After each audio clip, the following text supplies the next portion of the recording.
Oke, Assalamualaikum warahmatullahi wabarakatuh. Kembali lagi bersama saya, Firman Rashid Purnama, di pertemuan yang pertama Network Security, pelajaran dari mata kuliah Bapak Roli Awangga. Oke, pada kesempatan kali ini saya akan menjelaskan sedikit yang ada di dalam Network Security, yaitu OSI Layer dan TCP/IP. Oke, sebelumnya saya akan memperkenalkan diri saya kembali. Nama saya Firman Rashid Purnama, kelas D4 TI 3D, NPM-nya 1144113, dan saya berkuliah di Politeknik Pos Indonesia. Oke, sebelum saya menjelaskan tentang OSI Layer dan TCP/IP, saya akan menjelaskan sedikit tentang apa sih network security itu. Kalau diartiin, network security itu adalah keamanan jaringan. Jadi nih, di keamanan di jaringan nih, ada data-data yang masuk ke dalam jaringan internet yang entah itu data pribadi, data perusahaan, data media sosial, semuanya di situ memiliki network security. Sebagai apa? Biar nggak bisa diakses oleh orang lain, nggak dihack, dan hanya bisa diakses oleh si user itu sendiri. Nah, itulah kegunaan dari network security. Dari saya sih seperti itu ya. Oke, langsung aja sekarang kita ke OSI Layer. OSI Layer atau Open System Interconnection ini memiliki 7 layer. Ada application layer, presentation layer, session, transport layer, network, data link, dan physical layer.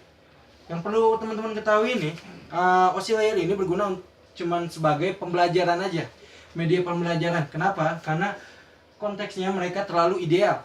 Kenapa begitu? Mereka berlapis-lapis, terlalu ideal dan tidak bisa diimplementasikan dan direalisasikan untuk network security.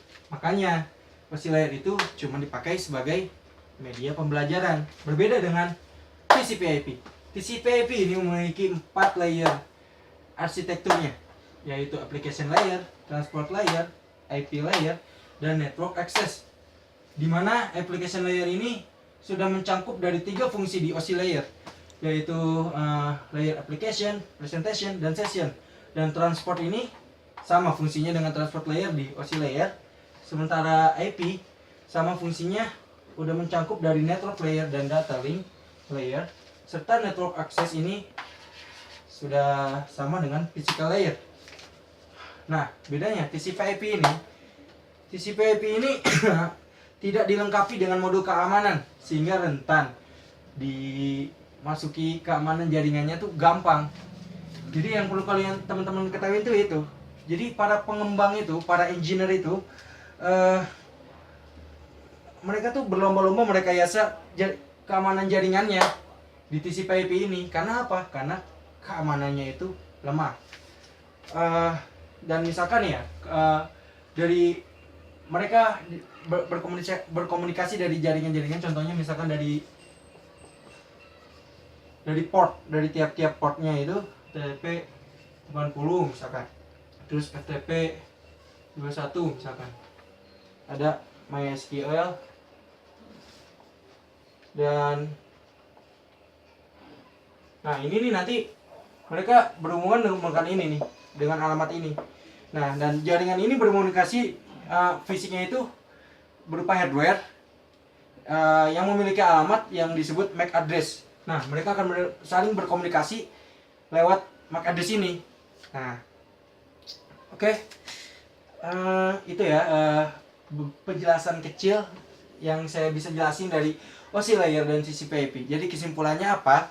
Kesimpulan dari yang bisa kita ambil dari sini, OSI Layer itu hanya dipakai sebagai media pembelajaran di network security ini, sedangkan TCP/IP sudah dapat diimplementasikan, namun keamanannya masih lemah. Karena apa?